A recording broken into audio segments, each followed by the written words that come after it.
accountability perspective, it would be very easy to point out to say, because of the fact of this interference, you've exceeded the numbers of what was captured in your report.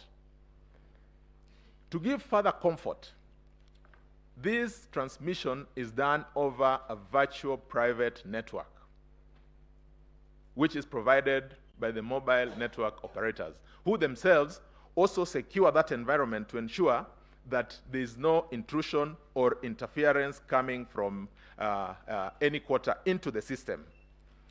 For a good, perhaps, mental understanding of what this means, or how this was applied, Michael Ouma in his affidavit says that there were more than 380 million hits on trying to, just to access the public portal. And that according to him, none of the systems even blinked. That is how secure that environment is. Now, the other question that somebody would want to look at in relation to Article 86 is the compliance with the provisions, statutory provisions in relation to procurement and all those. Again, I invite you, my ladies and my lords, to look at paragraph 64 to 71 of the affidavit of Michael Ouma. He then ends at saying that close of business, more than 14,239 people were successfully identified through that system. He describes it, to use his words, as a military-grade system. That is how comfortable he is with that, with the security features of that system. I come to the second question, which is whether there was interference with uploading and transmission of Forms 34A from the polling stations to the IBC public portal. The emphatic answer is no. I have given a general description of the infrastructure that was laid out. I will take a few moments to demonstrate that it wasn't possible to get into that system, and that even if somebody attempted to get into the system, then it would have been noticeable, to again speak to the fact of verifiability, and that one would be able to pick that with pinpoint precision because of the manner in which the system works. For purposes of a clear understanding, it is purely because of that verifiability that we are able to hear our colleagues appearing on this other side for the petitioners saying that they saw a gentleman called so-and-so who accessed the system. So-and-so accessed the system because of verifiability. It means that those who were able to access the system must have been people who were then authenticated to access the system, because certainly you must get some human intervention if the system is to work. To this extent, we'll then invite you to look at the affidavit of Hilda Kavonga. Hilda Kavonga is the manager, security and business continuity. Again, Hilda confirms emphatically that the system was not breached. She speaks at paragraph 7 in good detail about how robust that system was. I invite you, my ladies and my lords, to look at the structure of that infrastructure and just appreciate for yourselves how then it was secure for purposes of protecting the will of Kenyans. At paragraph 12, she even goes on to give security assurance through certification from the National Institute of Standards and Technology. Now, we look at this in relation to the allegations that have been made. There's an allegation about staging. Learned counsel, senior counsel, Philip Murgor, spoke about the man in the middle. The indication or the allegation appears to be that somebody intercepted the system or broke into this system, downloaded this form, altered this form, uploaded it again, and sent it or transmitted it to the National Tallying Center. Like I said, when eventually we have an opportunity to look at the details that we have submitted, including the KIMS returns, it will be apparent that there was no such intrusion. But assuming for one moment that we want to interrogate this fact of staging, we then would want to ask ourselves, at what point in time did this happen? Because according to the infrastructure that is laid out by the IEBC, once a form is transmitted from the polling station and it gets to the public portal, it also has certain inbuilt security components. It has a digital signature. That digital signature marks an indication as to the exact time when that form was transmitted. If there's intervention, then certainly there must be a lag between the time when that form was transmitted and the time the form got to the National Tallying Center. It is our submission that nothing has been presented before this court to even come close to making that suggestion. Again, as part of the security that is in the portal, each of the forms that get there are serialized. And the serialization is tied to the polling station. It is tied to the date, to the time, up to the second when that form was received. It then, as an additional property, gives you a tab to be able to confirm or verify whether there's been any alteration on the form from the time it was transmitted. One would then very easily pick up that as a concern to say, we refer you to, again using my primary school in Member Primary School, that the form 34A that was sent from Member Primary School was intercepted, manipulated at this point in time. That is a report that the portal would be able to generate. Again, not a single piece of evidence has been given to come close to suggesting this. I've pondered since the submissions and presentations yesterday from our learned friends appearing for the petitioners as to what really this evidence is. I have, in the course of struggling to look for this evidence, come across three possible areas they'll be talking about. In the affidavit of one John Mark Gidongo, they make reference to a form 34A from Baringo County, Tiaty constituency. They then say that that is an example of a form that was intercepted. Michael Ouma, in his affidavit, confirms that in fact the form that was uploaded or that was attached in the affidavit of John Mark Gidongo is not a form that arose from the process that, that they allude or allege it arose from. That according to him, this form was downloaded. Somebody tried to interfere with the details on it and attached it to an affidavit. Now that, if you asked me, is perhaps the silliest way of doing any of these things, because if somebody asked you whether that form was authentic, you only need to look at the public portal. You then need to verify it with the form 34A that was presented. My ladies and my lords, as a statutory requirement, we delivered all the form 34As to this court. We have a copy. The entire public has copies of each and every of those documents. Our team went through those documents, and in relation to that specific form 34A, to say the least, it's a forgery. The second attempt, again by John Gidongo, in his affidavit, to try and present some form of evidence, is in the form of logs, which were alleged to have been gotten somewhere. It says Karen, with these 56 mysterious people, and this, I think, is what senior counsel Professor Gidu Mugai was talking about, hearsay on the back of hearsay. I was told that I had. really, is that the sort of evidence that we want to present before this court? We took time, that is, the ICT team took time to study the logs that were presented.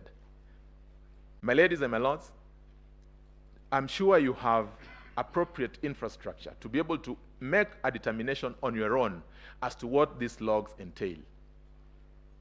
From the analysis that were conducted, and this is again contained in the affidavit of Martin Nyaga, these logs arose potentially or were picked potentially from the 2017 general elections. Martin Nyaga, in his affidavit, identifies 9 obvious inconsistencies. I want to allude to just 2 or 3 of them. That is in paragraph 13 of the affidavit of Martin Nyaga. If you look at the manner in which those logs are structured, they serialized.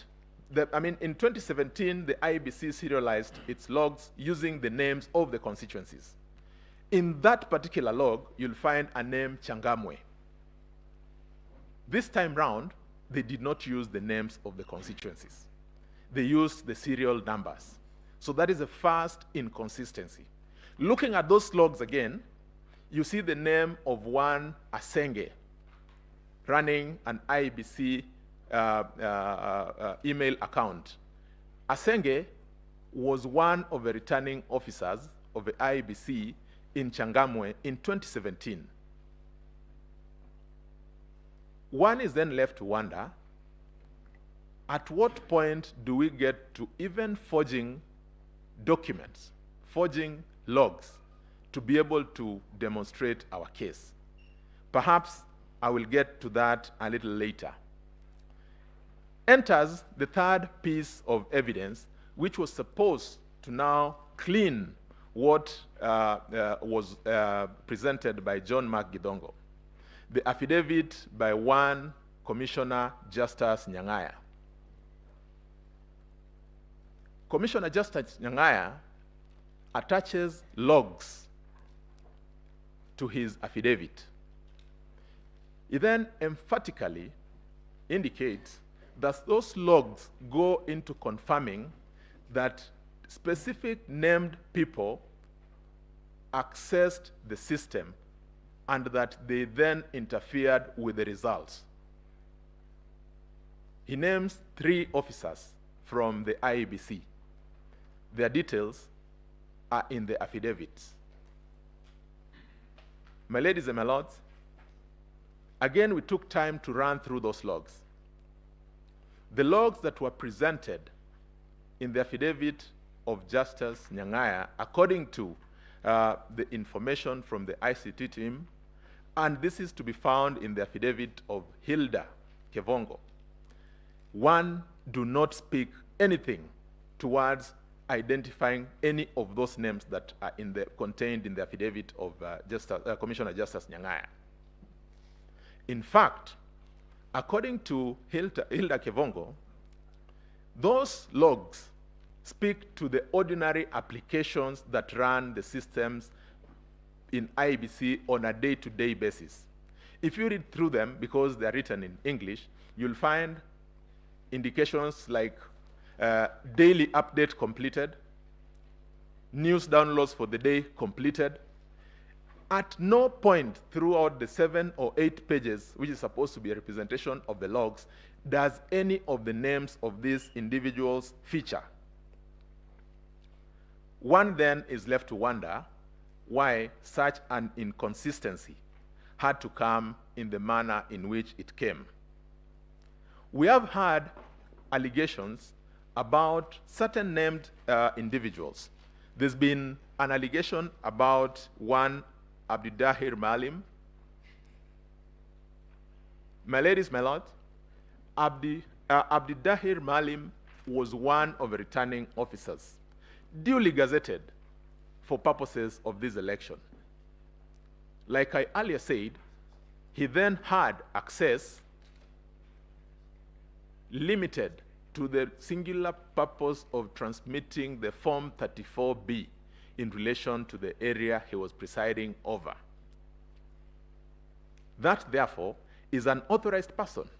And indeed, Hilda goes on in her affidavit to confirm that all those other people who were mentioned were people who were duly authorized. There is the heavy weather that was made about the Venezuelans. A specific name has been dropped of one Gaidino Omar. My ladies and my lords, the contract between Smartmatic and IBC was for the supply and maintenance of the infrastructure that they had. It then meant that they had to bring their personnel to manage or just monitor the smooth running of that system. Of significance is that Hilda, in her affidavit, then goes on to say that before the election, these people were all logged out of the system, and that on the date of the election, none of these people was in the system, even for purposes of that maintenance. My ladies and my lords, it would make a lot of sense if somebody said that so and so got into the system and they interfered with the system in this manner. It is not enough for somebody to say Gumbo was found in the system, because what matters here is the allegation around manipulation and alteration of the results. Now, if we do not get into this space, what exactly are we talking about? I would want to again equate this to a situation where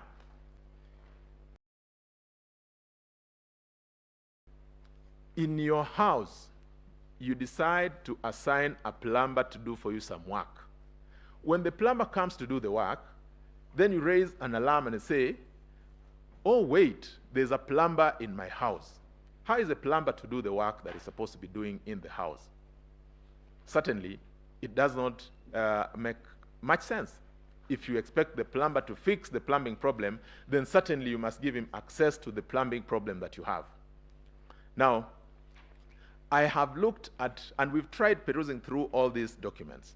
There is not a single form that has been presented which appears to suggest, even in the lightest of ways, that there was any interference. And again, just relating this to the architecture of our elections, if at all there was any such interference, it would have been an interference that goes into the numbers. Now, because we have not seen that, is this the case then, therefore, why numbers has become a very dicey and perhaps an area where everybody would want to avoid or run away from? In the petition, I suppose the first and most important thing is you must demonstrate that you had specific numbers. Even if there's to be contest, let it be contest between this set of numbers and the other set of numbers. It can't be a contest between the man who was said to be the man in the middle and numbers. If that man was in the middle for sure and he had a job to do, then that is a man who slept on his job. Because we are not shown anything that he perhaps could have done while in the space that he is alleged to have done anything that would have interfered with the will of the people. Hilda continues to wonder in her affidavit as to why their boss, who is a commissioner, would expose them to that extent that they mention names of people who are employees and staff of the institution doing their legitimate work. Then you cast aspersions without basis that they were engaged in a criminal enterprise. My ladies and my lords, it might sound like a light issue, but we must have seen it in social media, in mainstream media, that these people, who some of whom ran this election, have had to go into keeping house. They've had to go into hiding because people read these sort of things and they imagine that this is the gospel truth. Certainly, this is not a light issue. Yesterday, there was extensive submission as to whether this court is handicapped in terms of dealing with some of these things. Now, as the IEBC, on the one hand, tries to improve the system based on the law and the guidance from this court, I think there's also a responsibility that should attach or follow where we have very deliberate attempts at misleading the court. If we look at, for instance, the logs that have been attached by John Mark Gidongo, if it turns out to be a forgery, does it not disclose an offense? It is not in my province to make that determination, but where I see it, it bothers me because as we go into elections this year, in 2027, we need to then sanitize some of these things that we do.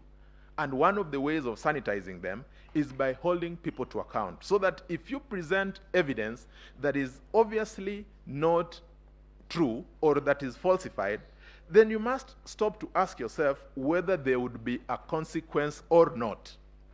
That is the only way through which even this court would be able to sit, to be able to determine or preside over any of those matters that are presented with ease.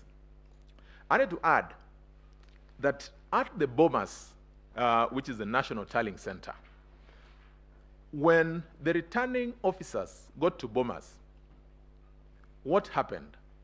Now, in the floor of Bomas, these returning officers would come with their original Form 34As, hand them to the national returning officer for purposes of a presidential election. After that, they would be subjected to an ICT team, and that ICT team was not sitting in isolation.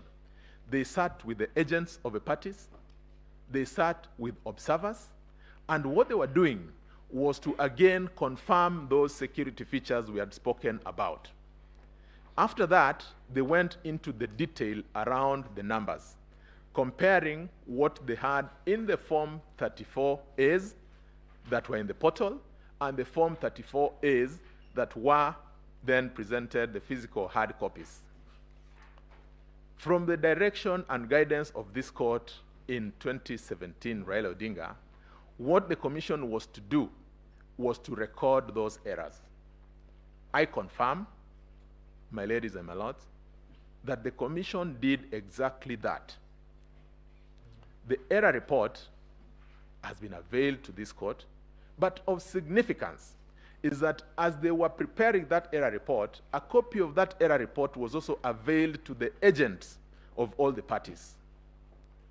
This is important in the architecture of our elections.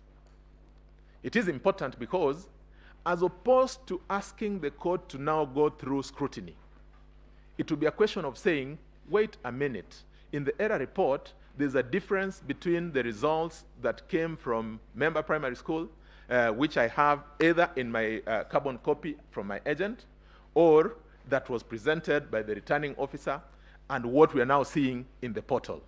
That is the only way through which somebody could make an allegation that would stand the test of time. If you have that, then certainly, if you apply yourself to understand the architecture of our electoral platform, then there's really no need to go into scrutiny, because that report is scrutiny by itself. In fact, it was a forensic audit. They had their watermark readers, they had their UV light readers, and these are things that are all contained in the affidavits of these three individuals that I've spoken about. When you take time, you look at that, and it is then our submission that to the extent that there is an allegation that there were interferences or that there were differences between the Form 34As in the portal and the Form 34As physically presented by those returning officers, there was none, and this is verifiable. Indeed, none has been presented before you. The last issue I'm to deal with is whether there was a difference between Form 34As uploaded on the IEBC. Sorry, I think I've gotten into that point as well.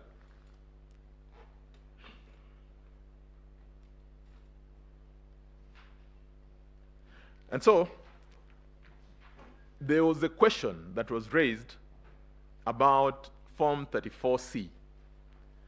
and the concern about the multiple entries.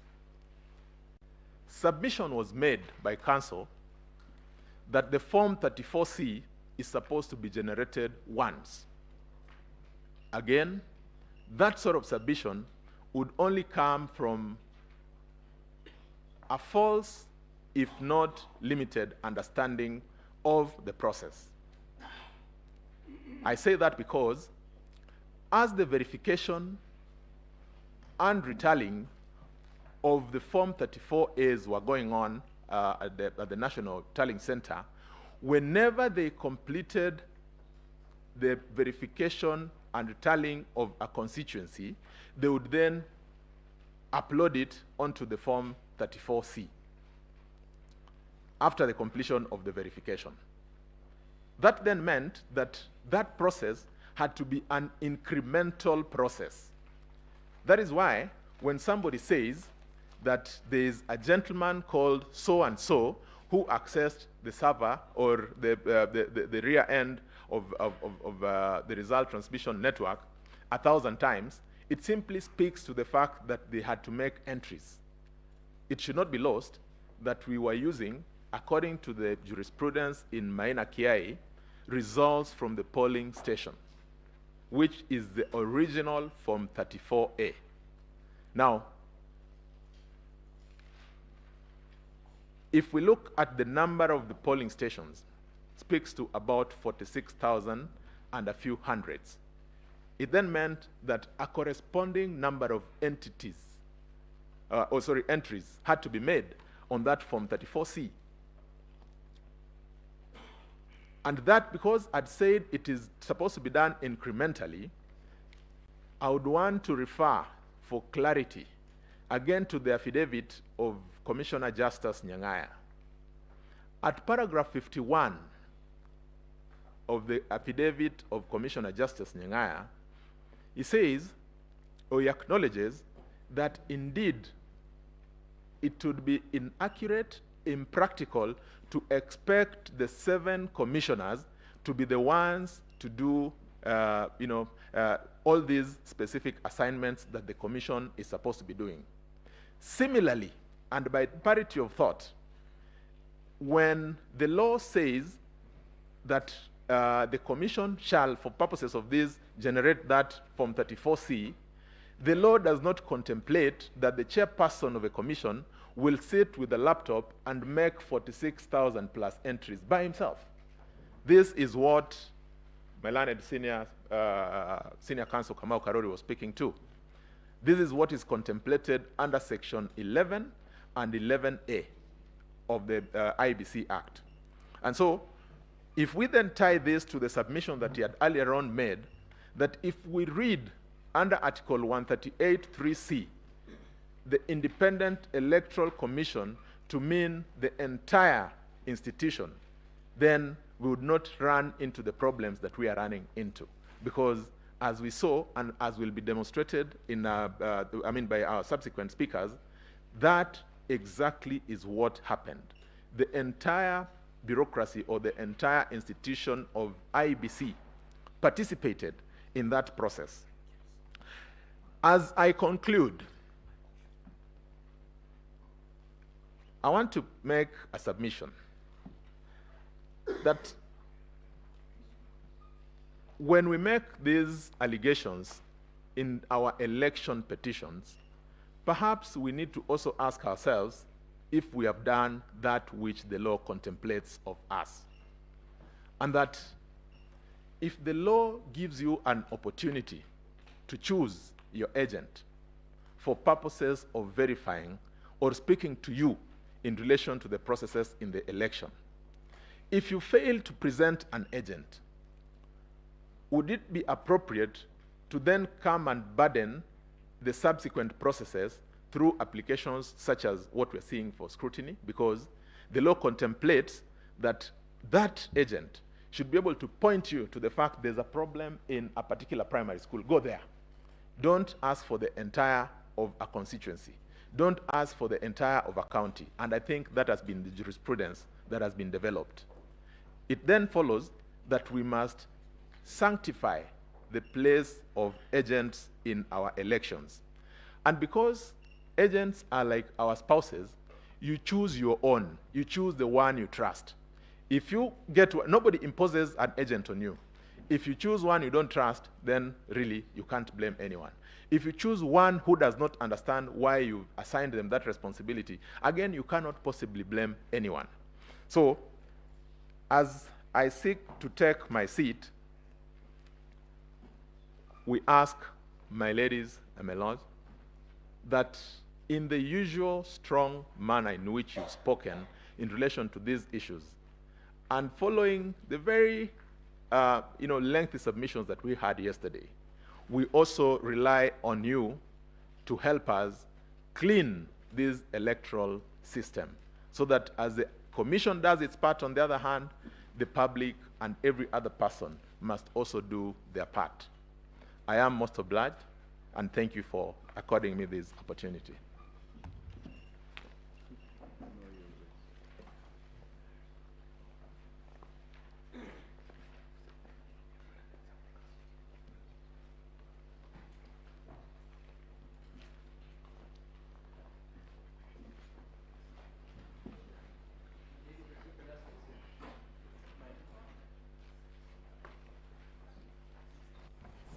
My Lady, the Chief Justice, the Deputy Chief Justice, and the members of the Supreme Court, it's indeed a great honor to appear before you in relation to this petition.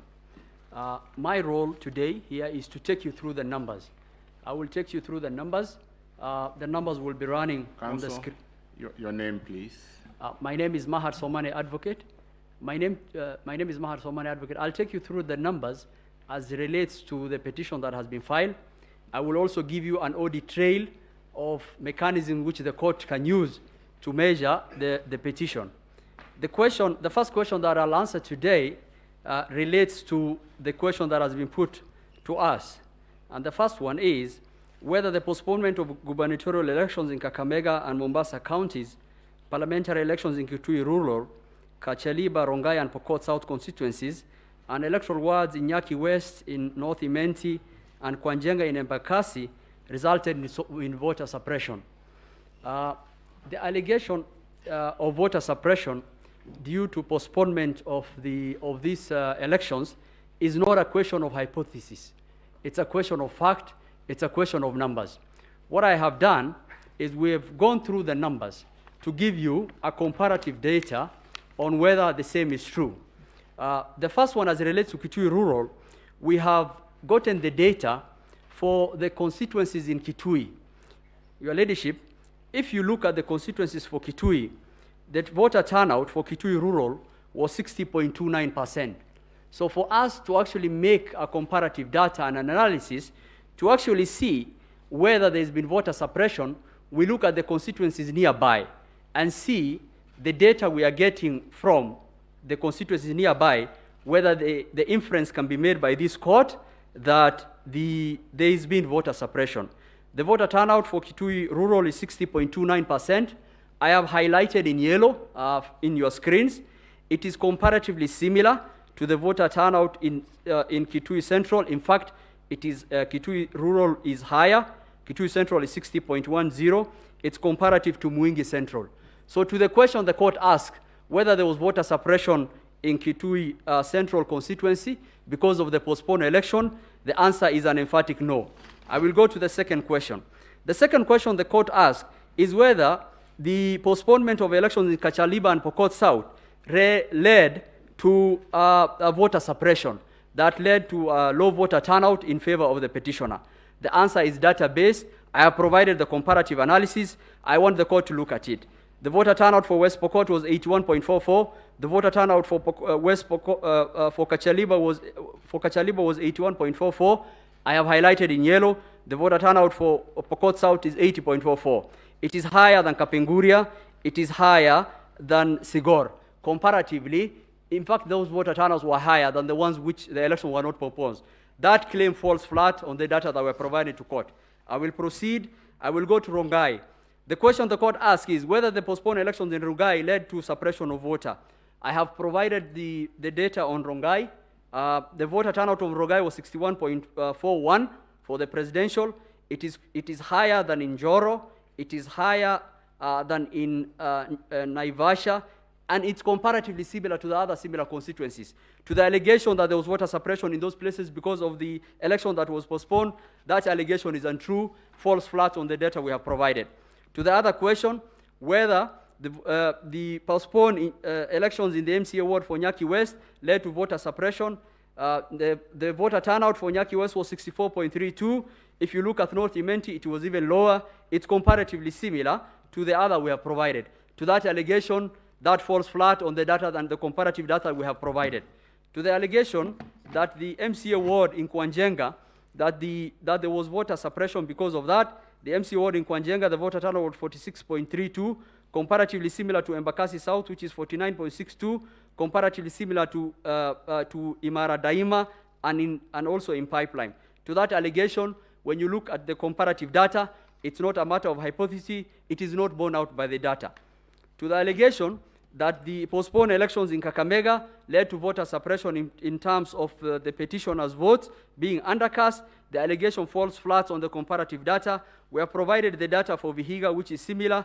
Bungoma was a bit higher, but Vihiga is the same. So comparatively, when you look at those data points, that allegation falls flat.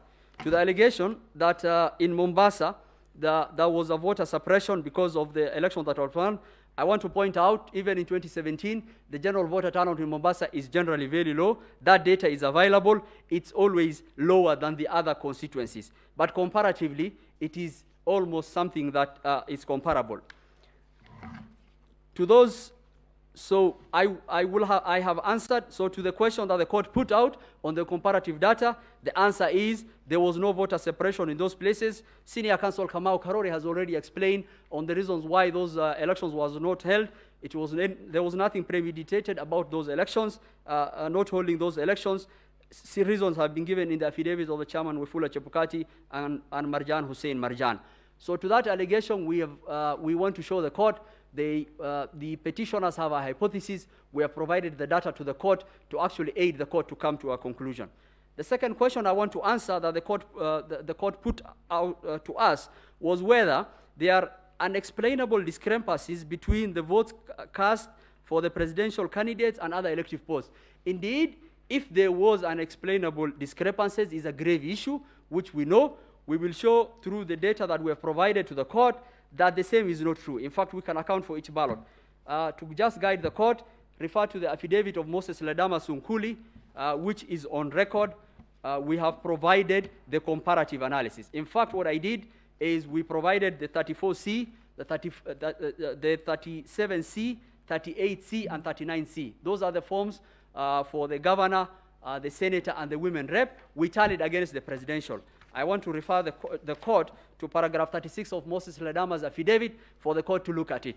And if you do a tally, and we started with a tally for Senate, if you do a tally for the votes that were cast for the Senate, vis-a-vis, and that, Your Ladyship, that runs from page 13 of Ledama's affidavit up to page 15. And I just did the summary analysis, but there's a very big comparative table that I've put out there. If you do the analysis, you will come to the following conclusion. What is the voter difference between the senator and the presidential? 500 votes, the variance. And how do we account for those variants? So when you do the presidential like for like and the senator, you will get a difference of 22,801. You have to minus diaspora voters, which only vote for the presidential. You have to minus prisons, which only vote in the presidential elections, okay?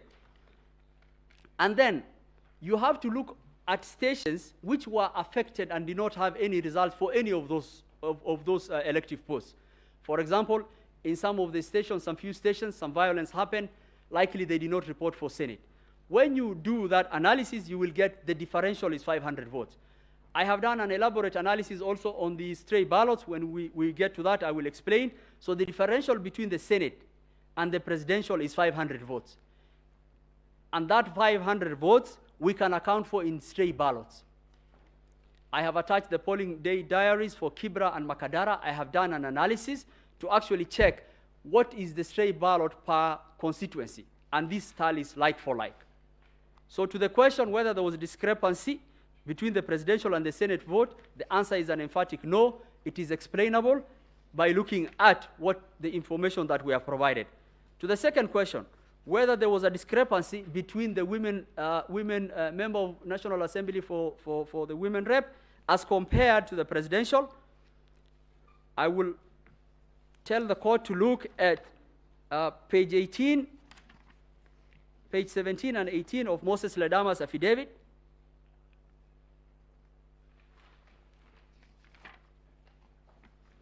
And our answer is there is no much difference, and the differences can be accounted for. The variance analysis we have provided. To the question whether there was a discrepancy between governor and presidential,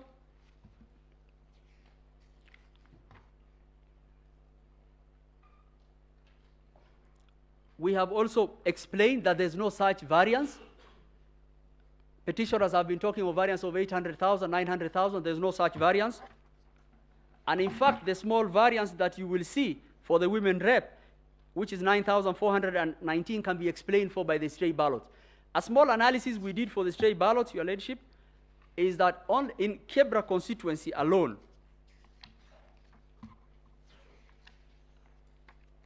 we did a stray ballot analysis, and it's shown there. So to explain, and this is how we understood the court to mean the duty of the IEBC is to explain each ballot cast and track that ballot to see where it has gone. So once we do the analysis for the presidential and we remove the prison voters, once we remove the people who voted for diaspora, once we removed some of the small polling stations that did not report for any of those seats, you will see a small variance. So we thought the court will ask where that small variance is coming from. And so what I did is we went to sample one of the constituencies in Nairobi. And in one of the constituencies, Kibra constituency, we got 405 stray ballots. So you can't account for the way it will work is it will take from any of those ballots small incremental numbers. So you will see a variance of 500 here, 200 here, but cumulatively it is not something that cannot be explained. And I have attached all the polling day diaries. In fact, if you look at the Form 34A, which was supplied to the court, some of the comments section will indicate that they found some stray ballot in the presidential ballot. But to the court, whether there is discrepancy between the senatorial, governor, and the women rep seats, as compared to the presidential, there is none. We have demonstrated that with data. And even when there's a small variance, we have shown the stray ballots that cumulatively over those 3 seats, that will be there.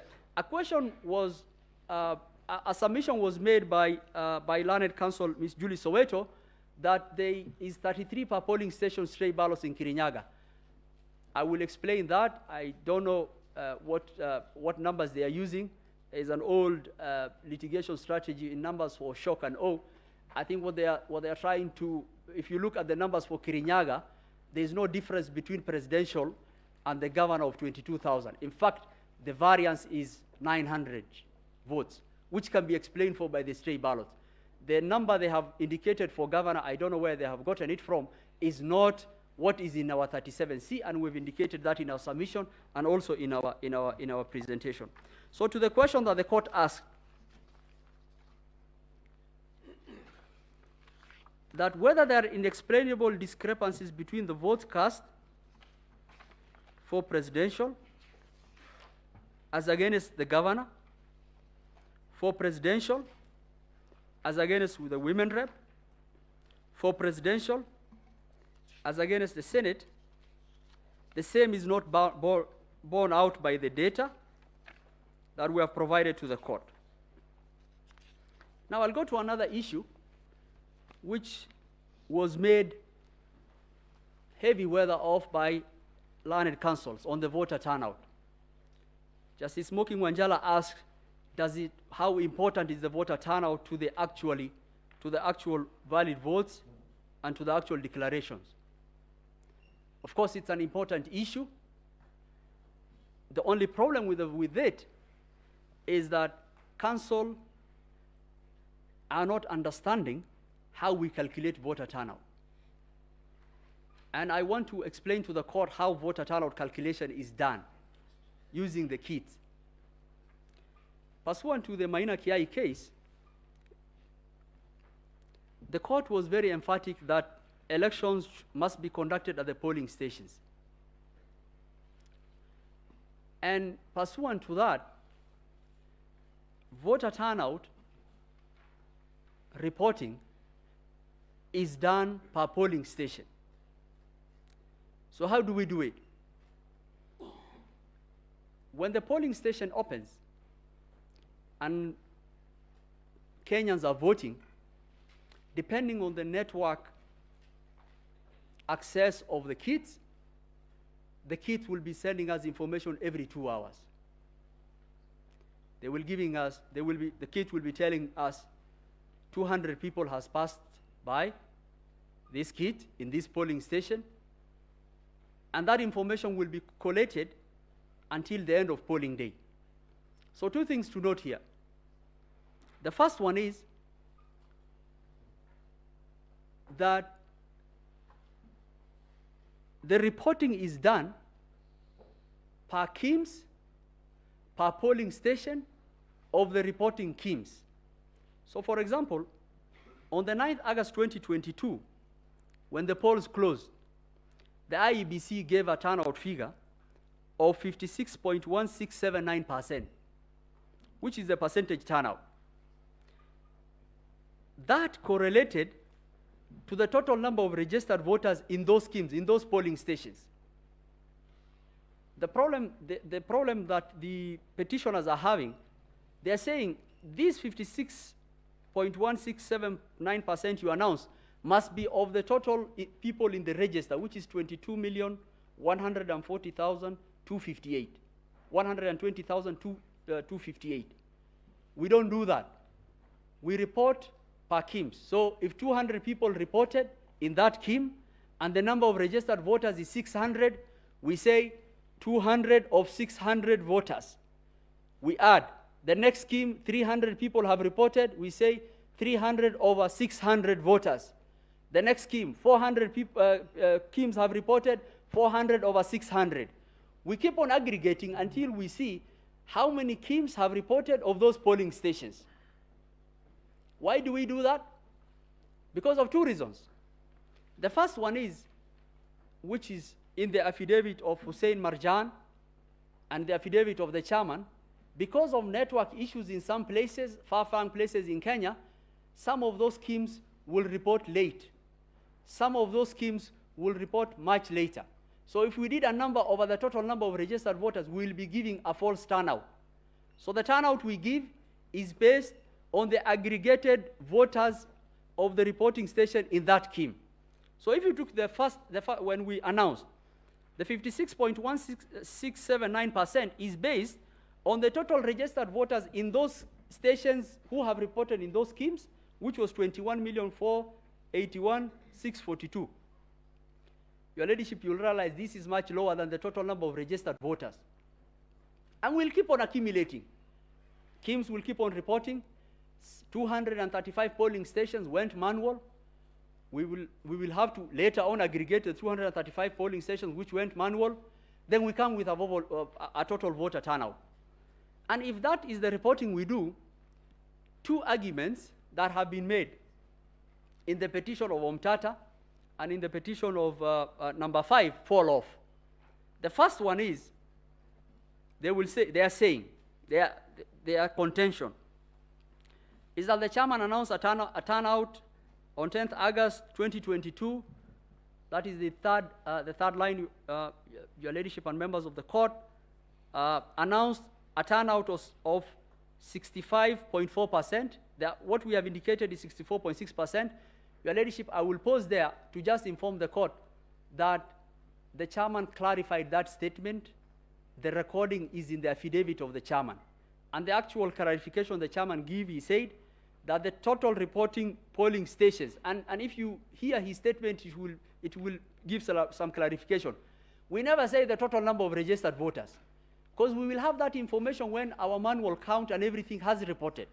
We say total number of polling stations reporting, so in those schemes. So they're saying 64.6% must be of the total registered voters. That is their contention. That is their voter turnout. That is not the voter turnout of IEBC.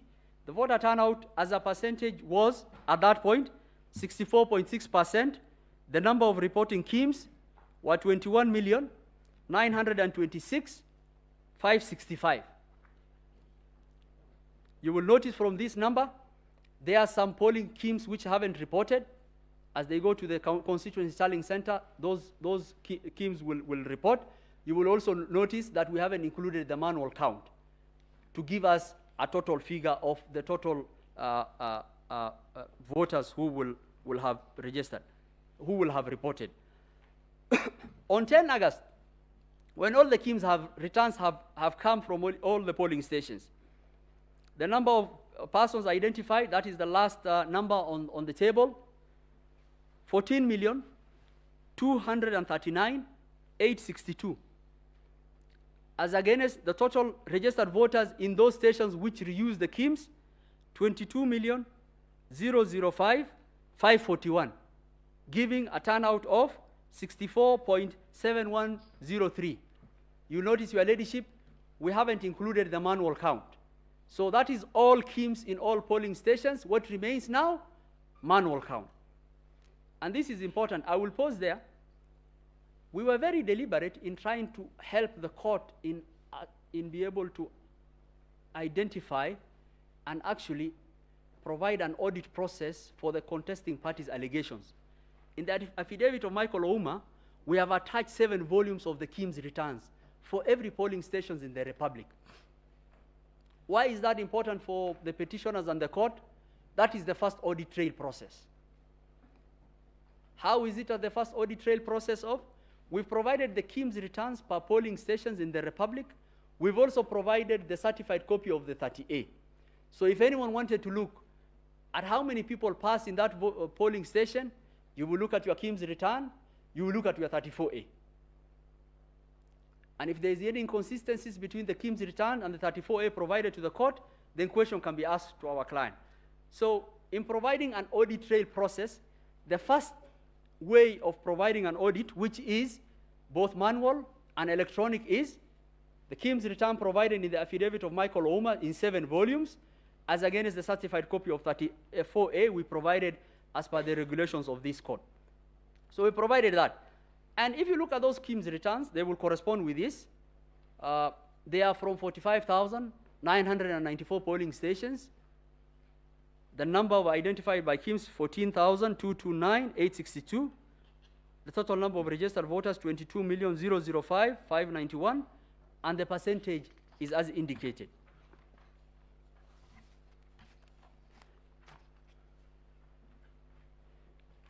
We've indicated how many schemes there were.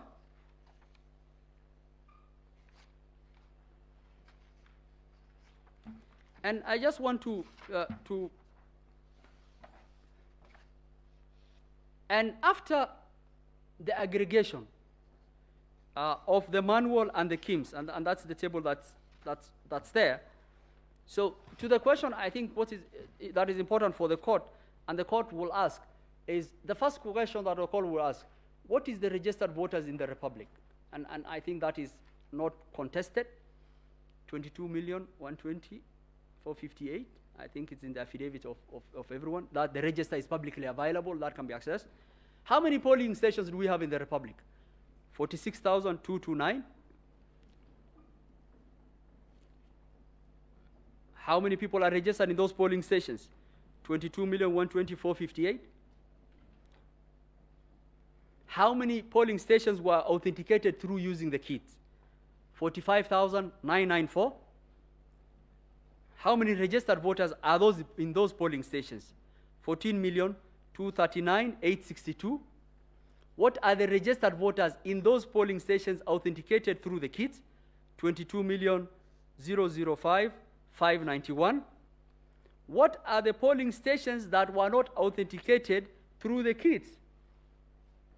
235, out of which 6 polling stations, 3 in Eldas and 3 in Quisero, there was violence. And no voting took place, in fact, at the time of that. And so how many polling stations went manual? Using complementary system, 229. What are the number of voters authenticated through the complementary manual system? 86,889. What are the registered voters in those 235 polling stations? 114,917. Why are these numbers important? They are important for audit trail. First, we have provided the KIMS returns to the court, which can be compared as against. Secondly, 99.9914% of Kenyans were authenticated through the KIMS. Less than 0.001 Kenyans were authenticated through a complementary mechanism. And the reason why I go back to that is giving the court an integrity check as to what we did. So if we are telling the court that 99.99% of Kenyans were authenticated through the kits, we have provided the receipts from those kits to the court, we have provided the Form 34A, then the court can compare and will bear out the work we did. Another allegation falls off. So what is the allegation in the Omtata petition? And I will go back to the turnout table. Your Ladyship.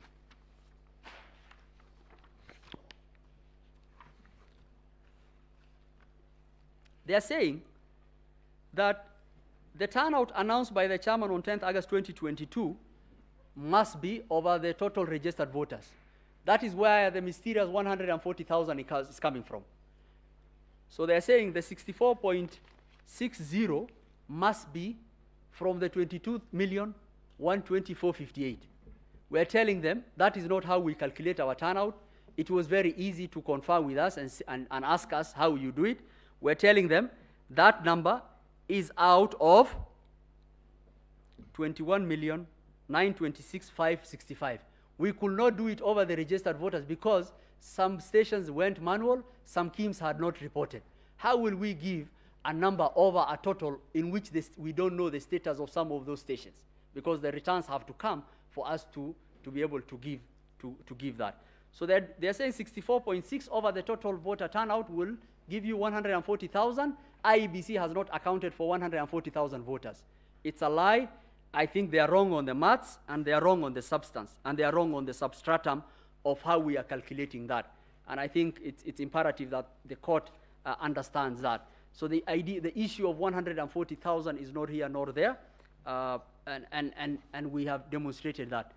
And the second issue is they say that there's 110 voters error, 110 error in the Form C. By virtue of that, the Form C is not a valid vote. We have acknowledged that error. It's a data entry error in 2 stations in Kilifi and 1 station in West Pokot. It is the error form for the C is attached to the chairman's affidavit of 110. The Form C is a collation of 46,229 polling stations, and there is an error of 110 in which we have explained the data entry. I think that is not something that is material to the Form C for the court to say that a Form C is invalid because of an error which you have acknowledged. Your Ladyship, we also want to confirm to the court, we have done an error report for each and every polling station in the Republic. And this is going to be, and we really are craving for the scrutiny report to bear, and this will bear us out. That the voters, what Kenyans voted on the 9th of August is what was transmitted, and it's what was actually announced by the chairman. The will of the Kenyan people was carried out through and through. And that will be borne on by the scrutiny of those ballot boxes. That will be borne out by the information and the data we have given. And that is really, really important. The other issue I want to actually address is allegations that have been, Your Ladyship, if I could just go to the affidavit of Mother, I mean, this is what I was talking to. I mean, there's an allegation of paragraph 96 of the affidavit of the petitioner that alleges there's a variance of 25,000 between governor and president. The correct position is there's a variance of 900. It's worth noting the county is home to 2 prisons. And this is what the court should, and we can provide the court with, even if the court is inclined to even order us to bring all the original Form 34As and the Cs. We are ready and willing to provide that to the court. Some of these allegations, when you look at it, you really cringe that the allegations that are being made on these numbers, they have no basis. You will actually wonder how will someone write something like that in the petition? We have provided a tally of our the C series for the governor, for the senator, and the women rep. And we're ready to provide that to the court. We have put that in our affidavit. We are ready to provide whatever the courts will require to actually prove some of those numbers that are being banded. And some of these numbers are just meant for awe and shock, because it is very shocking to the court, to the conscience of the court, if you are told there are 25,000 people who walked into the polling stations in Kirinyaga, voted for the presidential candidate and did not vote for anyone else. It's really amazing. I will expect a variance because of the small stray ballots here and there, or maybe the prisons and diaspora, but it will not be 25,000. It's something that is explainable. And that is why the petitioners are wrong on the data, they are wrong on the numbers. And I will also demonstrate they are very wrong on even the ICT. I will add on to what Judge Eric Gumbo had also submitted. There are 2 allegations that are being made that the Form 34A, and I want to explain this to the court. So we have 3 audit trails or 3 verification processes for the court. The first I mentioned, it's the EVI, the electronic voter identification. We have given the KIMS return to the court. So the court will look at the KIMS returns and look at the AWL, the tally. The second one is when the Form 34A is being sent, and I've seen a lot of wild allegations being made, and I want to just explain this to the court. At the end of the polling, what happens is the kit, it converts itself into an RTS system, a result transmission system. The PO scans a QR code, it gives him a transition system. So it tells him, okay, Mr. PO, what do you want to transmit? Enter your PIN. He will enter his code. It gives him a query. You tell him, what do you want to do? He says, I want to transmit 34A. It tells him, okay, can you confirm the following checks have happened? And that's a validation check. Can you confirm that this form is signed by a PO? He says, yes. Can you confirm that this form is signed by a DRO, a deputy PO? He says, yes. Can you confirm this form is a 34A? He says, yes. Can you confirm this form has been signed by the agents? He says, yes. So after saying all that, then he tells him, take an image. And there's a lot of things being bandied here about the image. And we can provide, I think we've done training for the IBC has done training for everyone, for LSK and the judges, and this is something that we can even provide if the kits are required. The kit takes an image, embedded in it, it has a scanner, and the image is embedded in the KIMS, so it's taking the image, and it's taking the image and scanning it as a PDF. We don't have any other output. We don't, and there's a reason why I'll explain to you why that input is being made, why it's like that for purposes of the security and the other purposes. He takes the image. It actually tells him if the image is not clear, it will tell him your image is not clear. Please retake it. So he takes his image and he presses send. That image travels from that, it is gone. He cannot recall. In fact, even if he does not have network, it will tell him the image has been sent, it will arrive when it will arrive. That image cannot be recalled in PDF. There's nothing that can be called. That scanned image in PDF, there's nothing that can be done about it. That is gone. When he gets network, or immediately if he has network, it will hit our portal. Now, when it hits our portal, it's something akin to someone who's coming in the Supreme Court. The Supreme Court is established by the Constitution, and it has the jurisdiction by the court is limited by the Constitution. So those forms answer some jurisdiction questions before they are admitted into the public portal. What are those questions? So they ask, okay, you have come here, you have come into the court. If you want to sit here inside the court, answer the following question. They ask, are you a 34A? He says, yes, I am a 34A. Okay, do you confirm that you come from the code of the polling station? So it has a code of the polling station. So it will run against the polling station codes, it will confirm. Then it is asked, okay, we've confirmed you are an A, we've confirmed that you are from the code of the polling station provided to us, because all our polling stations have specific codes. Then we ask them, then it's asked the third question, do you come from a serial number of our kit? Then he answers, yes, I am from the serial number of the kit. If it is another form which is coming, are you from, if it's not from a serial number, it checks, it tells, no, you can't come in here, you have no jurisdiction. So it tells, do you come from a serial number of our kit? He says, yes. Then it's asked, do you come from the SIM card that has been provided officially that we have the list for from the various providers? It answers yes. Then it's given two security features, which are very important for the court. So it's given two security features. It is given a date stamp. And I urge the court to interact with the public portal. I want to confirm to the court 800 million persons access our portal. It did not even blink for a second. Its security, its firewalls, and the SOC are military grade.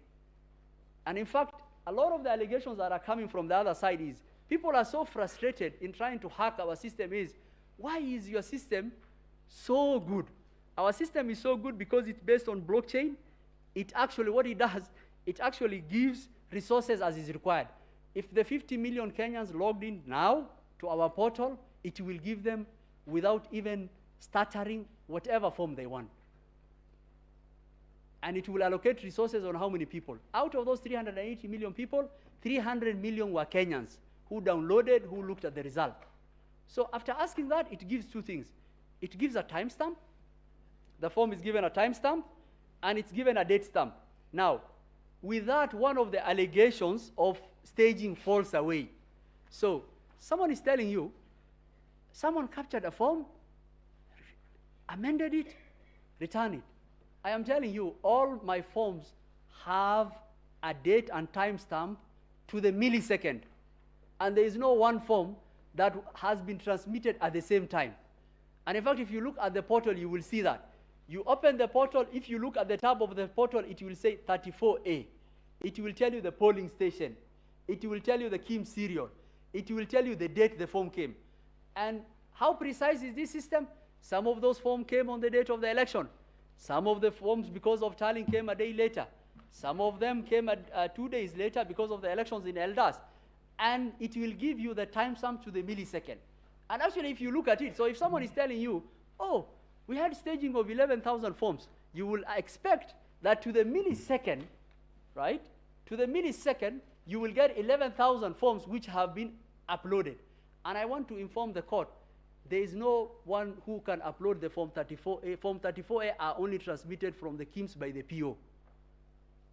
Neither Wafula Chebukati, nor Hussein Marjan, nor Boya Molu, nor anyone else can upload Form 34A. Form 34A is transmitted from the polling station, goes, and that is the end of that story. And once it goes, it asks those questions. Now, our forms are designed that way. Why? Some of the forms that have been brought to you, and with due tremendous respect, I spend a lot of time with my ICT people and look at some. Some of those forms are doctored forms. Why are they doctored? Because of the audit trail that will not allow anyone to be able to actually not be able to verify our forms. Why? So I told you about the EVID and the KIMS, returns plus the form. So these forms have 3 manual processes and 3 electronic processes that check each other for the court. And this is very important for the court to actually assess those allegations. So what are the 3 manual processes? PO fills the forms, gives to the agent, paste it there, okay? Travel, so the first one. If you had an agent there, you will get your form. Or it will be in the polling station, it will be stamped in the polling station. The second one is, okay, I didn't have a PO. What check do I have? So I will both someone who did not have an agent and person who had. So if I didn't have an agent in the polling station, that form travels to the arrow. What does the arrow do with the form? His PO will sit there. He will tell him, I have received the form in the portal. I want to confirm the form you have brought me is the same as the portal. Is it the same serial number? Is it from that Kim's kit? Does the tally agree with what is in the portal? He has a back end for his B because he has to start populating his B. So he takes the form. So we allow at the Constituency Tallying Center to have agents. If you want copies of the form, can be given. So if you didn't have agent at the polling station, you can still get your form at the Constituency Tallying Center. So say you didn't have an agent at the Constituency Tallying Center, you didn't have an agent at the polling station. We bring the form out to the National Tallying Center. And I think this is the reason why this court made the decision that the chairman must verify each and every form. And courts will take judicial notice of what was going on in Bomas. We had 14 verification desks. The arrow will come. I had the pleasure of actually going through the process. The arrow will come. He will be told, okay, you've come with your forms, sit. He will be admitted, and then the verification desk will have all the 4 agents for all the presidential candidates. We take the forms as they are. We make copies of the originals for them. Remember, they have their agents' forms. We make copies of the original. We tell them, okay, these are the copies of our original. Have your agents' forms, compare with our originals, but also what we are going to do is not a verification process. We'll do a forensic audit for you. We'll call the arrow. He will sit on the table there. He will go form by form. Is it the same serial number? Is it from that polling station? We provided microtext readers. We provided watermark readers of the originals. The agents are seated there. They will check, and they will look at it. And the form will have the IEBC. It will have the watermark reader. It will have everything. So even if you don't have the forms at the CTC and at the polling station, and you had the form at the constituency, and you are given the form as at the NTC, you could still verify and actually check. After that, they will go to an ICT desk. The ICT now will confirm whether those forms and what is in the portal is the same. And some of the persons who've sworn some of the affidavits in the petition were seated on those tables. The ICT will open up this portal. He say, oh, this is the public portal. I am looking at the form. Let's confirm what is in the form, what is in the portal. Do they tally? They tally. If there's any issue, we do an error report, which we have provided to the court. We have provided error report to them. That process is documented. And even if you didn't have all those agents, then you had an opportunity to do at the National Tallying Center. After that, we tell them, okay, we've started populating the C. Now, have you verified this polling station? Yes. Okay, now we put that into our C. And the idea that the C was kept on changing and some officers had access to the C, actually that allegation falls off. Why? 14 officers, and we've attached that into the affidavit of Martin Nyaga, including the chairman's PA, Mr. Abdi Daher, who is a registered, who is a returning officer, and 14 other persons were mandated to actually do that verification process on the table. There's a process for them to be given that access, and the access, what access do they have? People are burning up a lot of things, servers and things like that. So there are 3 applications level in any system. You will have the application, you will have the operating system and the network, okay? So everyone has access. So they have access for the verification of the 34C. So they'll be told, we're putting in this polling station to the C, are you okay with it? Does this tally with what is in the original? They will say, yes, that is populated. When we finish for one constituency, we print that aspect of the Form 34C, because Form 34C is something that is gradual. The verified form from the form that has traveled from Kipini in Lamu to the CTC, Constituency Tallying Center, through the portal, physically through Bomas, through the verification desks of the agents and the people complaining here, now they are told, are you okay if we put into the C? It's put into the C. It's printed out, and that is what was being announced. So if you got the logs for the C, it will say, the person who's authorized printed out a C because it was being announced. Some of the commissioners now complaining were announcing those forms, and it's incremental. It will go on until we finish. Now, coming back to the form. So the first security feature is, if you look at the portal I've indicated, it has all those. But we put security features to enable the court and everyone to authenticate our forms. If you open our forms in Acrobat Reader, you will get a signature panel.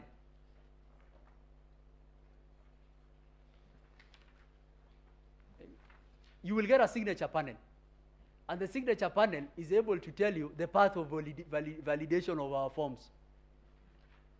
It will tell you that this form, in fact, the timestamp you'll get on the signature panel is the same as the timestamp when that form was received at the portal. And I've projected, your ladyship have projected there. And if you are a good Acrobat, it will tell you, it will give you a signature panel. It will tell you that this form was not first modified. If you have any PDF form document and you have modified, it will tell you this document was modified on this date by XYZ. It will tell you this form has not been modified from that date. It will also give you assigning a signature. You see that time there?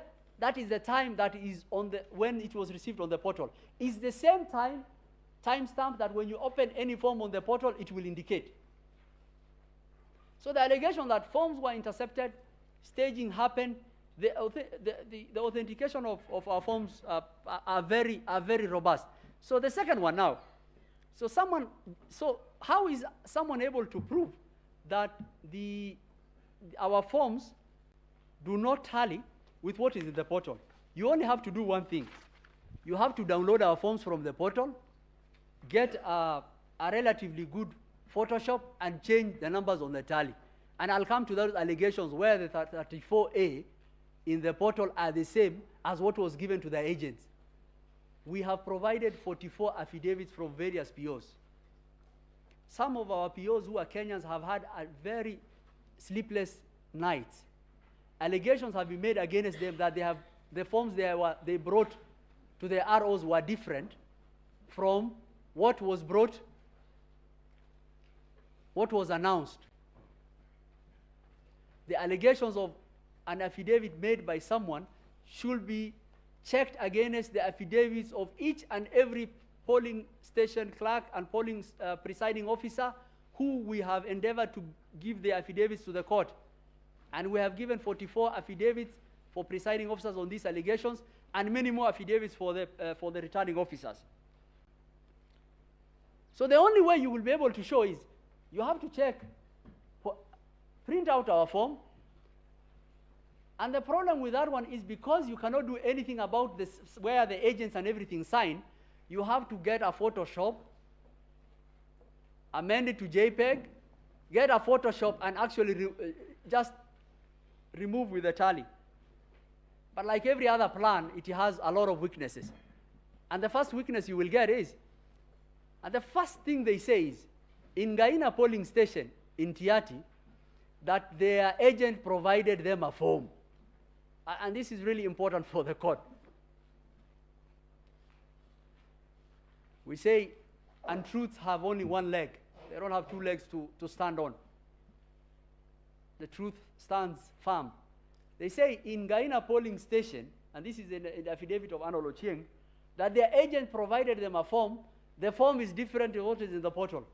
If you look at what is in the portal, that is in the affidavit of Moses Sunkuli, and even the form he has attached himself, it says there was no agent in Gaina polling station.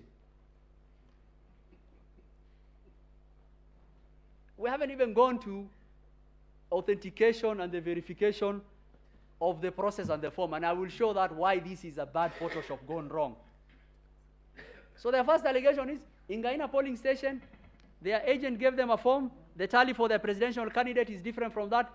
Guess what? The form they provided does not indicate there was no agent. And even our portal says there was no agent for any candidate, not only for them. In Gaina, there was no agent for, I don't know why the parties didn't send an agent there, maybe because of security in Tiati, or we don't know. But there was no agent for anyone. He says, I had an agent, and this is his tally. So to the question that whether the forms provided by the agents are the same as what is in the portal, the court has to come to one conclusion. Those forms that are being provided in those stations are doctored. They are forgeries, and bad forgeries at that.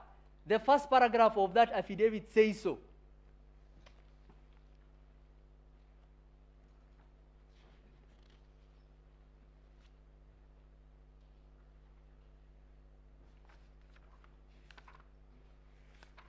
The other thing you will notice, that what they have attached, we were very deliberate why our KIMS kit will have an imaging software embedded and sent in PDF. One is because of the security I've indicated. The second one is because, since it is black and white, and agents will be taking pictures of the form, we wanted to differentiate between what the agents are taking with their form and what we are sending ourselves. So, what have they done? Our forms have been printed from the portal, converted to JPEG, numbers fudged. But the problem is, all the background for those forms are our KIMS kit. It's what we sent in the portal. And I've indicated that in the affidavit of Moses Sunkuli. The second and the more problematic thing, and analytically the court will ask, is it possible that 44 agents all over Kenya will take pictures of forms in black and white, the same as the background of our KIMS kit?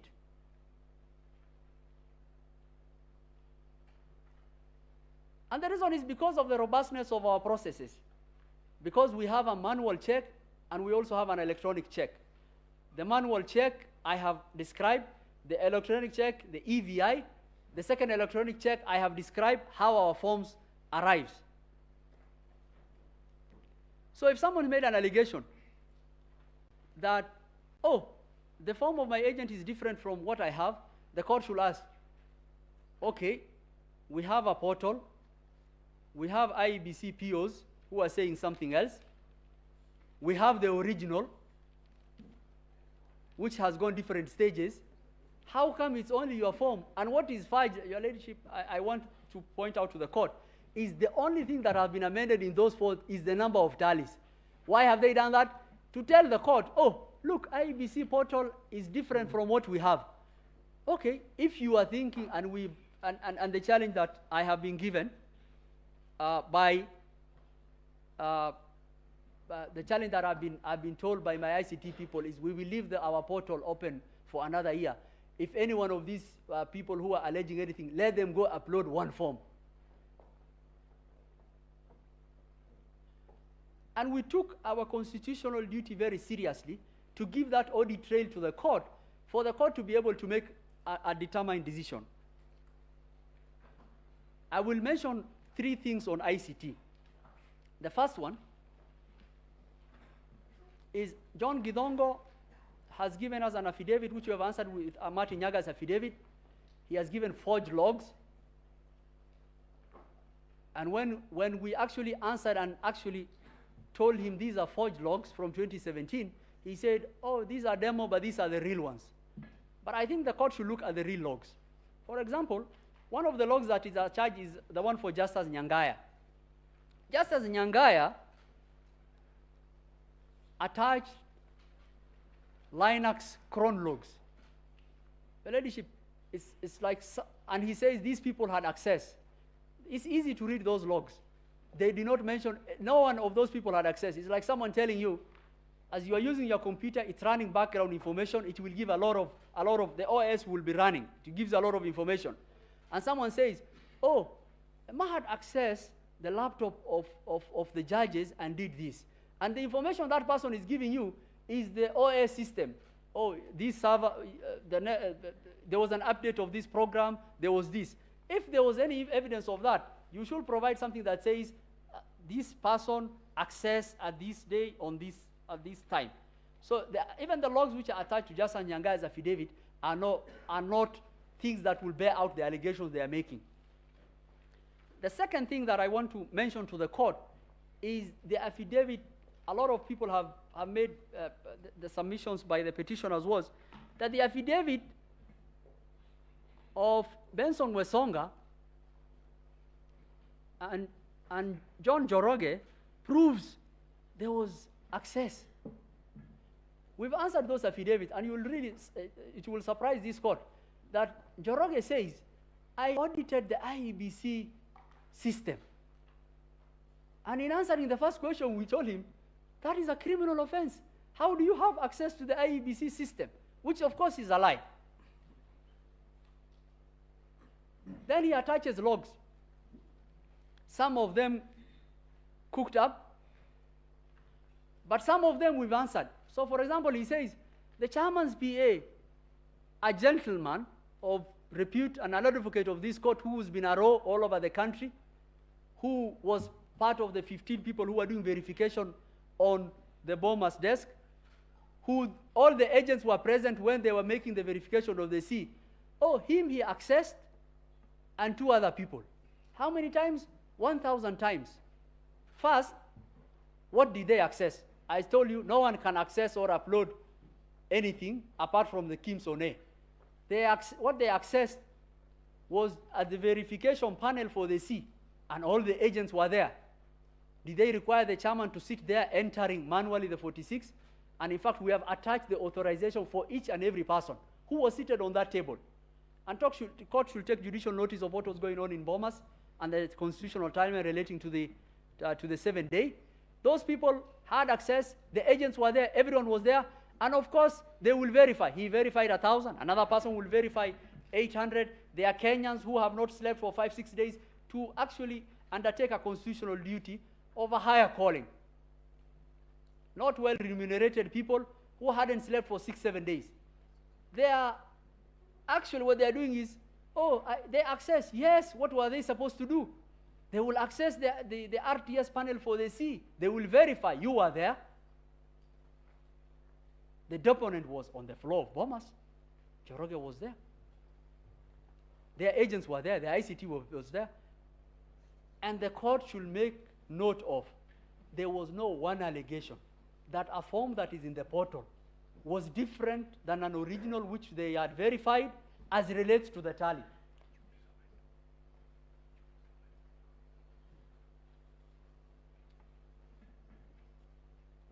So there's another argument that they say, our client, the petitioner votes were deducted and added to this.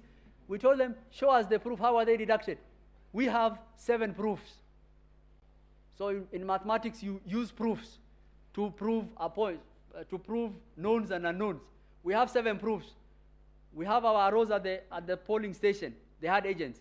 You had agents at the CTC. We have the original. You have agents at the NTC. We have original.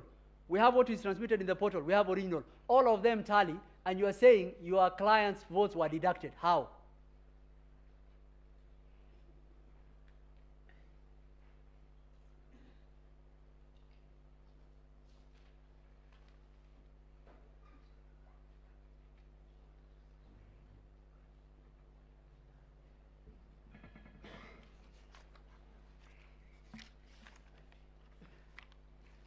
I will mention a small issue on the register. I want to note the court, we understood the issues as framed by the court as those issues. The issue of the register was not one of the issues. We have answered in the at paragraph 85 of Hussein Marjan and Michael Omar's affidavits. We did an audit as per the law. The audit was as required by the law, was transmitted to the Speaker of both houses. We did a resolution of most of those audit processes. We have documented what has been done. 262,000 deceased people were removed. There were some Kenyans who had registered both with their passport and IDs. And that process of audit is an ongoing process. We will endeavor to complete it, but I want to confirm to the court that that audit process undertook, and we acted on that audit process, and we went with a clean register.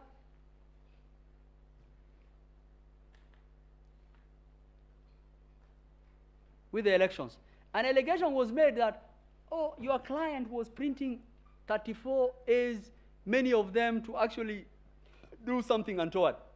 We want to tell the court, and we have put before the court, that the reason that was actually done, book 2 of 2 and book 1 of 1, is to ensure that as many Kenyans as possible had copies of the 34A.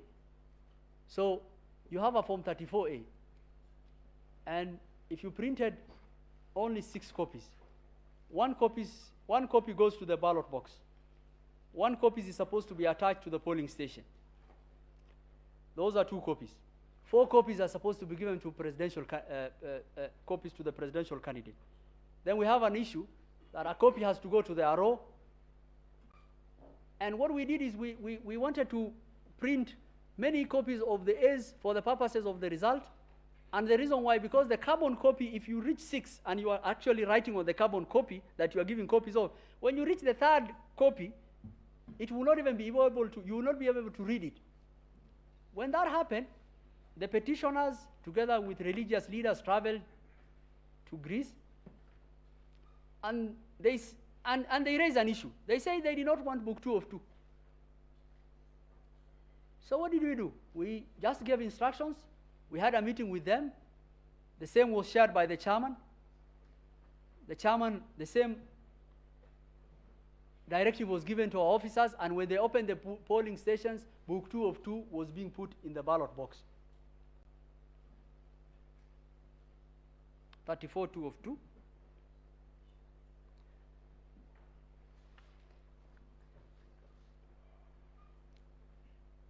An allegation was made, and this is, I think my ICT people have told me they actually want to buy the patent of this technology, that a JPEG of handwritten document can be converted to CSV, amended, on a form that has signatures and watermark, and converted back to PDF and uploaded. If such technology exists, we actually want to buy its patent. It's actually impossible to do that. And that is why all of the forms that have been submitted, the only thing that can be done is you have to just look at the tally numbers and try to use Photoshop to change the tally numbers. You can't do that, because the verification process has 8 stages. This form is widely available from the village to the NTC, that for someone to say that, oh, my 34A has been tampered with, it's impossibility.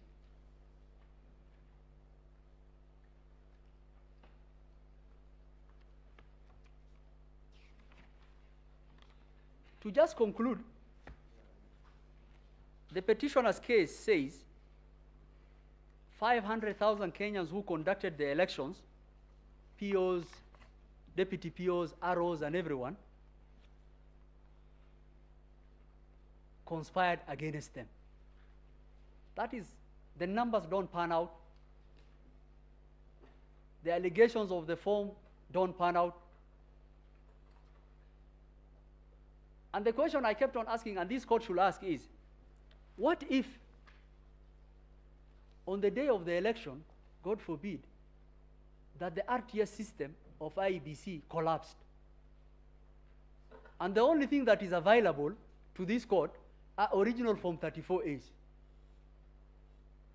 Will this court say, since your RTS system collapsed, there's no election that you held, that the franchise and the vote of the Kenyan cannot be gotten from those ballot boxes and those forms?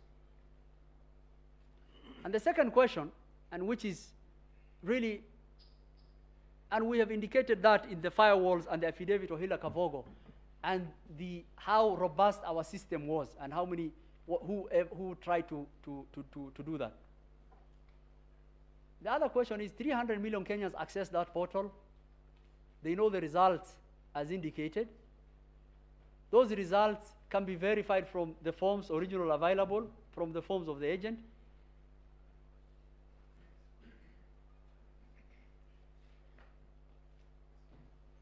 And I think the court should make a determination that their numbers don't add up. The allegations of the form fall flat on what we have demonstrated. And the allegations relating to forms in the portal being different from what their agents have are an attempt to actually present the court with evidence that it forged. And the court should actually look at those documents, look at those forged logs, and take necessary action against any officer who will have presented those logs or documents. Allegations have been made about Gudino and Access. You will find in the affidavit of Hila Kavogo, those people were leads who were actually providing ICT help at the level of the systems. And every person was logged off from our system on the 8th of August. There is an email we have attached to the affidavit as relates to that. Anyone who had access to our systems was someone who was authorized to do.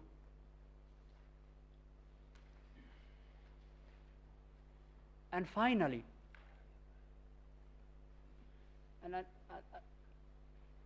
the court should ask the question,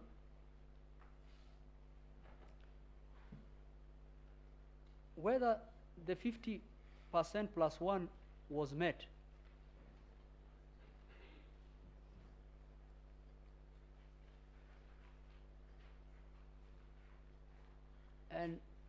And to that question, Your Ladyship, the late Justice Antonin Scalia, whenever he went to give lectures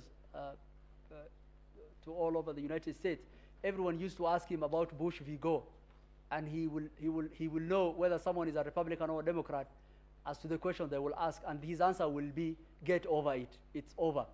So to 50 plus 1, the court made its determination in 2013 on the votes cast and valid votes and the rejected ballot.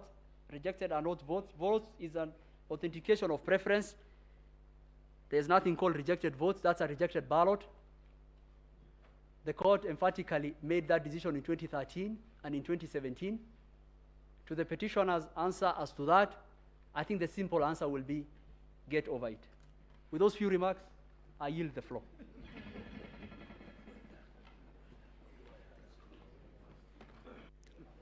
Thank you very much, my colleague, Mr. Mahat. Madam Chief Justice, Madam Deputy Chief Justice, honorable members of the court, may it please you, I am called upon to look at issues number 8 and 9 on the materiality question and on reliefs.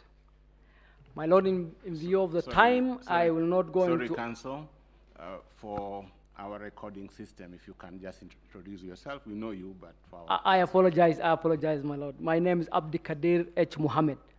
I appear with my learned colleagues for the IEBC and the chair. My lords, my ladies, in view of the timing, I will not go into a lot of the law as far as the standard of proof is concerned. This matter is tried as far as the law is concerned. The standard is higher than 4 civil cases, normal civil cases, but does not go as far as required for criminal cases.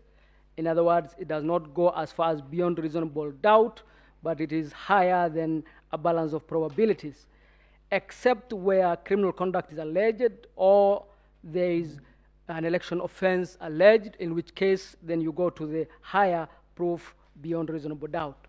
The submissions of the first and second respondent in the lead, the submission of the respondents in the lead petition at paragraph 8, page 4, deal with the law, the cases, Raila, Odinga, 2013, para 203, number 1, presidential election number 1 of 2017, para 151 to 152, and the courts clearly state that the allegations should not be general, they should not be bare allegations, and the standards must be met. In John Harun Mwau, at page 349 to 350, 2017, that was the holding of the courts. So the law is very clear on this matter, my lords and my ladies. I'll then go on itemizing some of the allegations or some of the issues raised in terms of illegalities and irregularities, and specifically state whether those standards have been met, and in broad case, they haven't. So there have been allegations of a dysfunctional commission.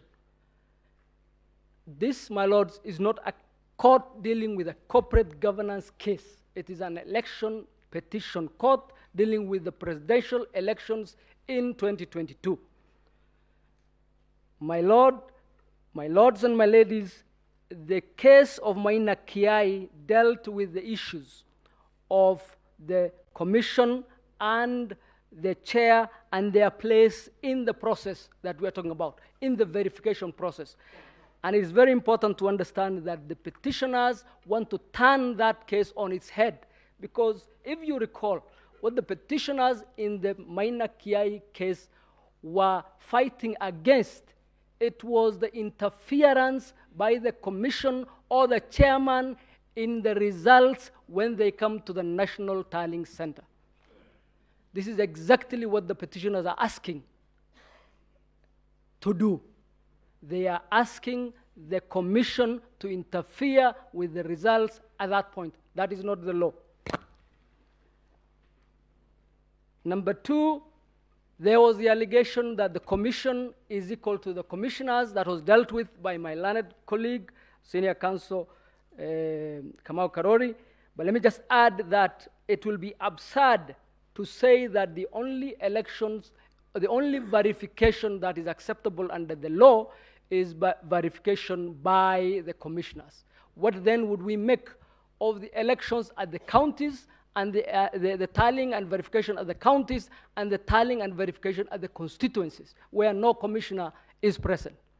What would we make of Section 39(1)(c), which says the commission will transmit? Which commissioner transmitted when?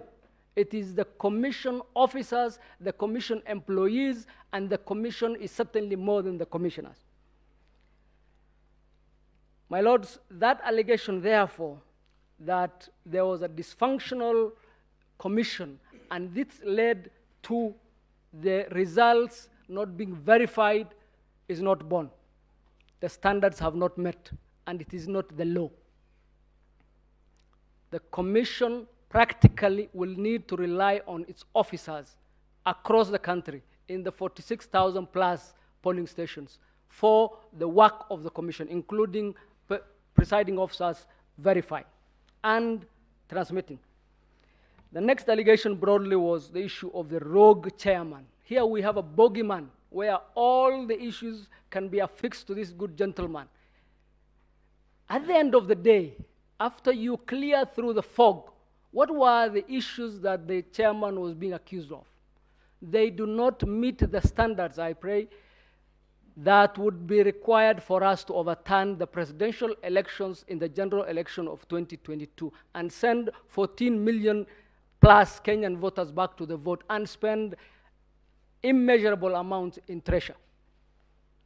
The chairman is accused of single-handedly conducting the elections, of gazetting himself, and it's alleged that the office of returning officer for the presidential election does not exist. I adopt the presentation from my learned colleague, Mr. Kamau Karori. But suffice it to say that we all accept that 138.10 gives a role to the chairman to declare. That regulation 87.3 gives legal roles to the chairman, and case law has given legal roles to the chairman.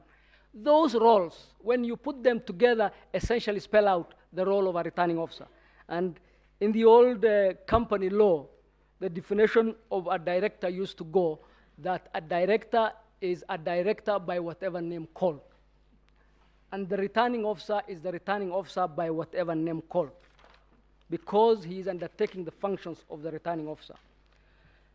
Let me now turn to the allegations from the other commissioners and the averments in the affidavits. If you look at the totality, what you get is that these good ladies and gentlemen were either negligent or unaware of their functions, or in fact were not stating the truth as such, because the law requires for the commission to hold a minimum of 1 meeting per month.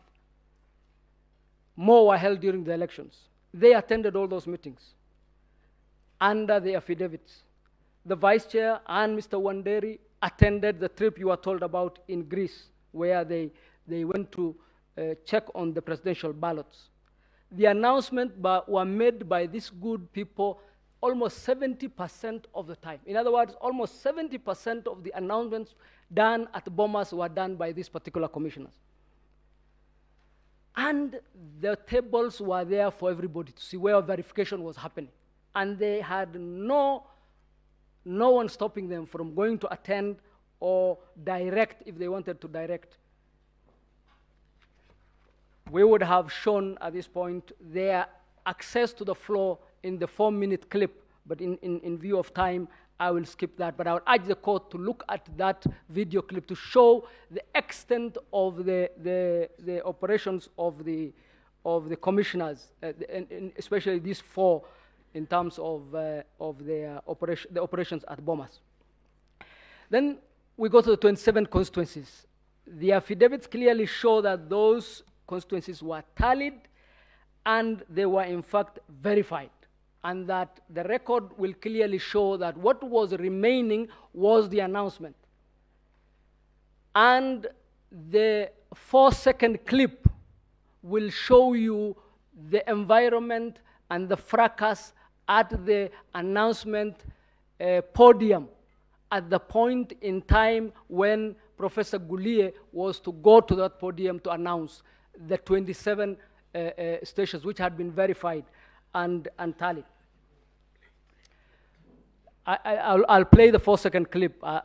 Thank you, Sonia. Please. Yes, this is Bomas just before Professor Gulie was to announce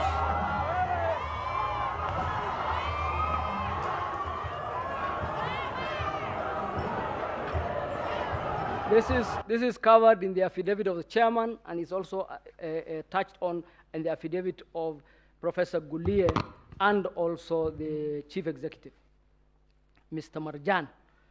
My lords, that was the environment at that particular time. It was practically not possible for Mr. Gulie to announce. Our contention is that that lack of announcement does not go to the level where you would consider those constituencies untallied or unverified.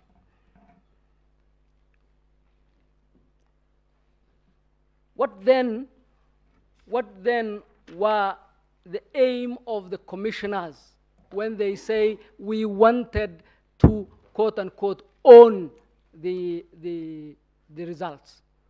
Because verification is a very simple process. It has been defined. I'm not going to waste a lot of time on it.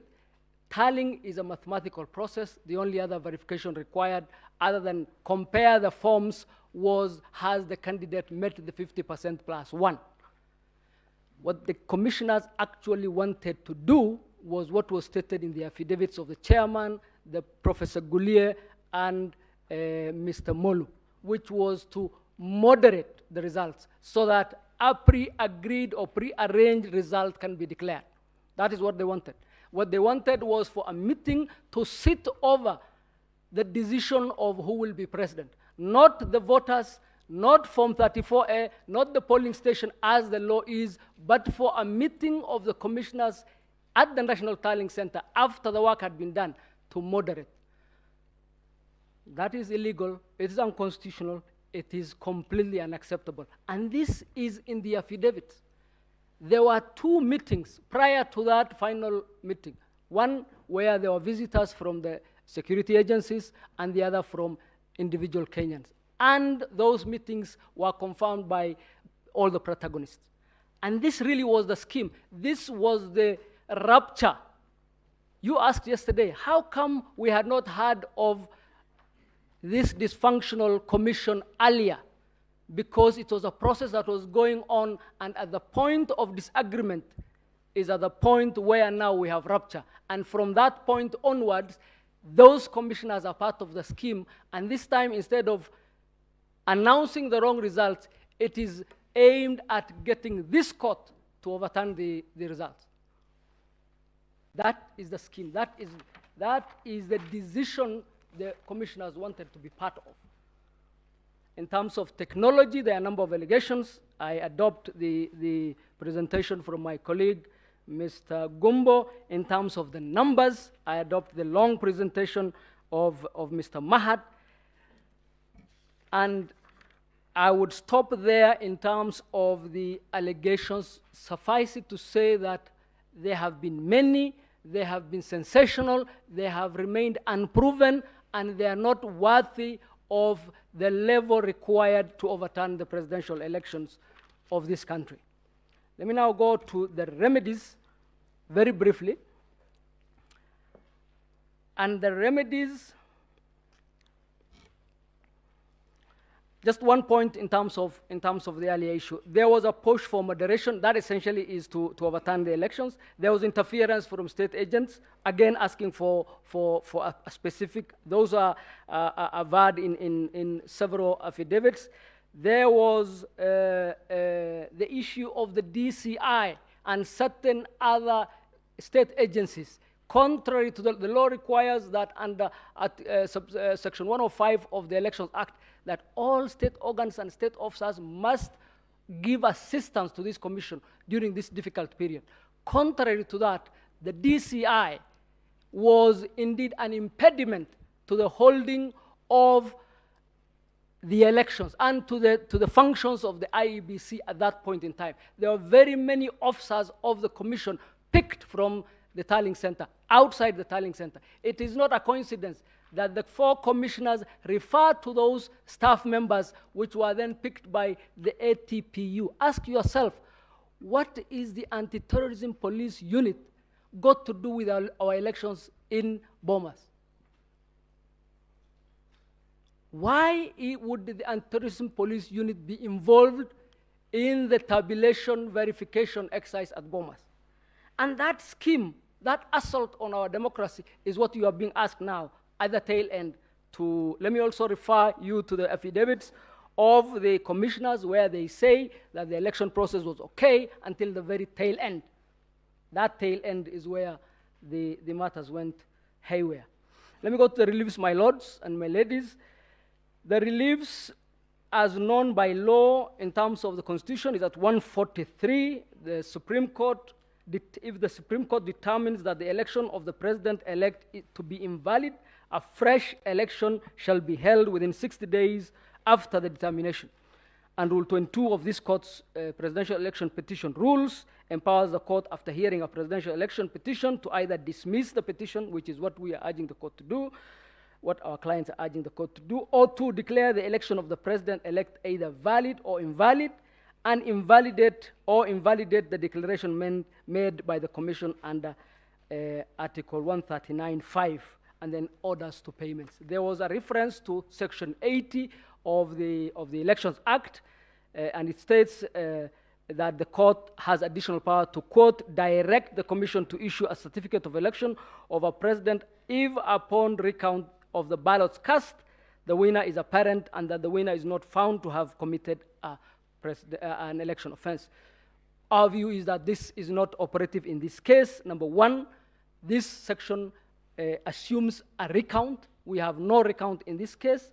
Number two, it's not specific to the presidential elections, as is the case with the Constitution. And number three, it says that as a precondition, as a condition precedent, whoever is getting the benefit of that relief must, of necessity, have not committed an election offense, which presupposes that there is a process for that to have been determined, which has not happened in this case. In any event, it is the contention of the petitioners that indeed the petitioners or their agents are guilty of presidential or of election offenses, and therefore they ought not to be entitled to that relief. But can I go back to the relief sought by by the petitioners, especially in 005. They are very convoluted. There are many. They are conflicting. If you look at, and some of them are strange. For example, there is in paragraph 18 of the remedies sought in the petition number 005, you are asked to uphold the decision of the 4 commissioners in rejecting the declaration. No such decision or no such lawful decision exists. You are asked in paragraph 9 to order directing IBC to tally and verify, then declare. That has already happened. The tallying and verification has already happened. You are also asked to find that the elections were held in complete contravention of the Constitution, yet declare under section, hopefully 84, the petitioners, the president-elect and the deputy president-elect. Those two do not help the same. And then you are also asked to get the election invalid, in which case the section kicks in that there will be a rerun in 60 days, yet to hold that the IEBC, as currently constituted, cannot hold the election, in which case, again, you have a conflict that is not subject to be determined. So our view is that the totality of the relief sought raise a lot of problems, as mentioned by the judges on a number of occasions. In terms of the reliefs we are seeking the reliefs as listed out in the responses, all of them, and jointly. We are also seeking reliefs as far as the chairman is concerned, as far as the number of criminal actions stated or alleged in the respondents. I adopt all the affidavits, my lords and my ladies, stated by my learned senior Professor Gideon Mugai, and the presentations thereafter. Suffice it to say that what we have witnessed is at the tail end of a very long process. We in this country have gone through a lot of reforms as a result of elections. If you recall, the entire ECK was disbanded by legal fiat as a result of an election. Thereafter, we have had to completely redo our election infrastructure. We have come to the point where this court 5 years ago laid the law. Now, if you look at all those steps, we have taken radical steps that have cost treasure, that have cost lives, that has cost livelihoods, including staff members of the ECK who have either died in office or who have been fired as a result of being told you have all been disbanded. Our law has no problem, my lords. Our elections have no problem. The problem lies with our politics, and the problem lies with our political culture. That cannot be legislated. It cannot be delivered through litigation. It has to be elsewhere. Men and women who run for office in this country must accept that it is possible to win. Indeed, it is even more likely to lose, because typically an election involves more than 2 people, and the chances of the losers being more than the winner are very high. Until we accept that, we are going to be harming the country, we are going to be harming our institutions, we are going to be hurting independent institutions and individuals who work in those institutions. Kenyans who give a lot, ask for nothing, and get to be denigrated in the hallowed halls of this court. My lords, I will stop there. I will ask my... Thank you, my lords and my ladies.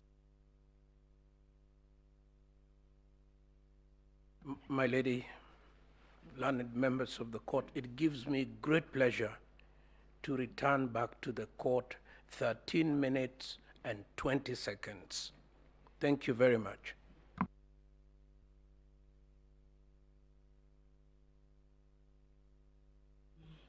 Thank you very much for donating to us 13 minutes. We will...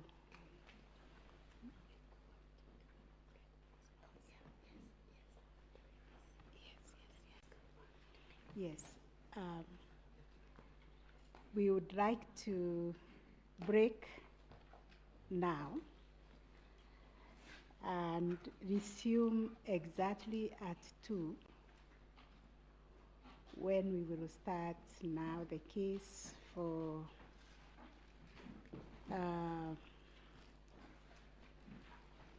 should be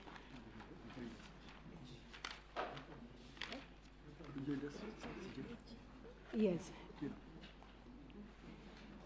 Yes. I'm trying to get the right description of the parties, but it will be the case of William Ruto and also the Attorney General. Not now, when we resume at 2, because we haven't risen, we need to rise. I think in order it will be the 2 commissioners. There are 2 commissioners. Their case has been done. You are done? Yes. Then it's Attorney General, because Yes. we are to respond to the Attorney General, pursuant to the leave you gave us, Yes. that we respond to the Attorney General. So it will be Attorney General. My learned senior, Oraro Senior Counsel is present, and then I'll take over the case for the first and second. There is no problem. Thank you so much. Yes, so we resume at 2. Thank you.